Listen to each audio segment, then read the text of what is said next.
What is up, guys? It is Pizza Master Knight here, and I wanted to give my review on Jersey Devil. So I did some research of the game, and if you guys don't know, Jersey Devil is a 3D platformer for the PS1 that came out in 1997, December 12th.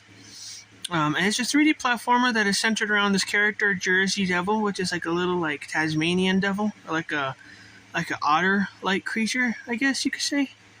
Anyway, it's basically a story, and it's basically your typical 3D platformer where you have to traverse through the worlds. And what I really like about this game is that it's actually Halloween themed. Like, all the levels are Halloween themed. Like, there's a haunted mansion, there's a graveyard. It's really cool. I really enjoy that. So first of all, I'm going to give my review on a scale of 1 to 10. Overall, I would probably rate this game an 8. Yeah, I think I would rate this game an 8. The graphics are pretty good. I would say the graphics are probably a 10 or 100% for the time. The controls feel smooth, except for one auto jump feature that I'll talk about here in a minute. But everything is really great. I love the story to this game. It's a really, really great game. Now, in my opinion, the good, I like the theme. It's really fun to play. There's so many fun levels on this game. I would definitely, if you guys have never played Jersey Devil, I would definitely recommend it.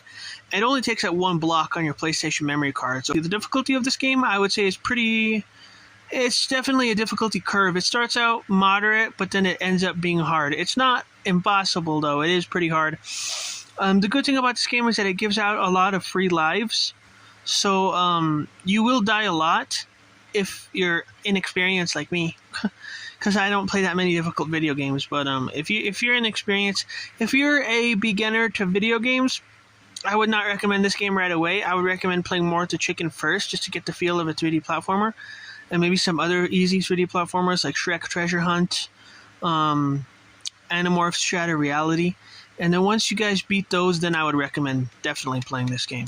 According to Game FAQs, it's actually rated as a 3.2 difficulty out of 5 stars, which is pretty high. I know it's out of 5, but it's still pretty high.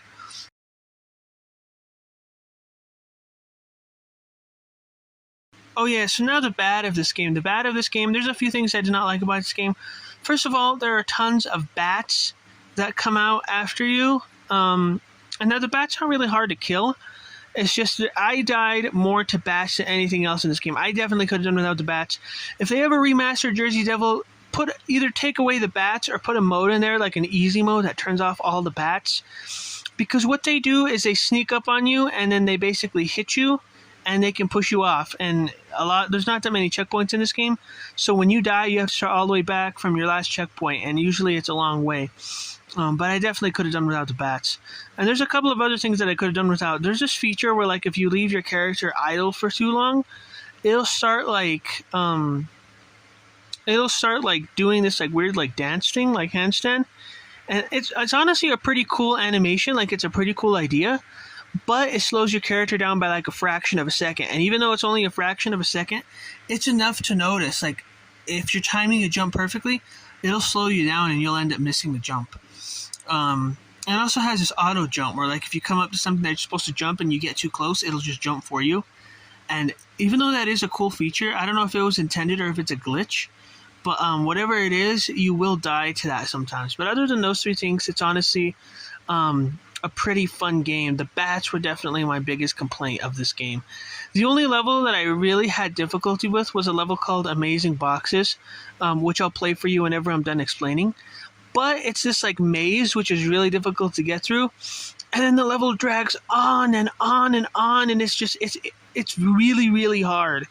And then there's the maze of boxes that you have to get to at the beginning of the level. That is like impossible. I personally am not good with mazes, and I had a really hard time getting through that part of the level. It was really, really difficult. But yeah, and then the rest of Amazing Boxes. I believe it's that level. There's a part where there's like this helicopter chasing you, and oh my gosh, that is so difficult. The first time that I played through this game, I died a lot to that helicopter. But after beating this game twice, I would say that is still the only part that I really had a lot of difficulty with. I mean, there are some other hard parts of the game, like this one particular flower area on the last level, Narf's Lair. But personally, I wouldn't say the rest of the game is impossible. I mean, it is challenging, but the only two almost impossible parts are the ones that I mentioned. The whole level of amazing boxes and some areas through Narf's Forest, the Narf's Forest realm, which include through the trees and Narf's Lair. And now the final boss at the very end, when you beat Dr. Narf, he's honestly he's not as hard as some bosses, but the thing that I personally have difficulty with, it's basically where he's shooting bottles at you, and you got to try to hit him back. And that part of the game was really, really difficult, only because I'm terrible at that game mechanic. But other than that, it was honestly not too bad. And yeah, I would definitely, like I said, I would definitely rate this game an 8 out of 10. So, and again, another thank you to Tomas, who is one of my dad's friends that gave me this game for my birthday. I really enjoyed it. I'm really glad that I was able to play through it twice. And yeah, thank you for giving me good memories with this game. For like 20-some years, me and my dad had only played the demo. So it's nice to finally own the full game. So thank you so much. And thank you to everybody who watched my gameplays and watches my channel. And please subscribe. So I will see you all next time. Later.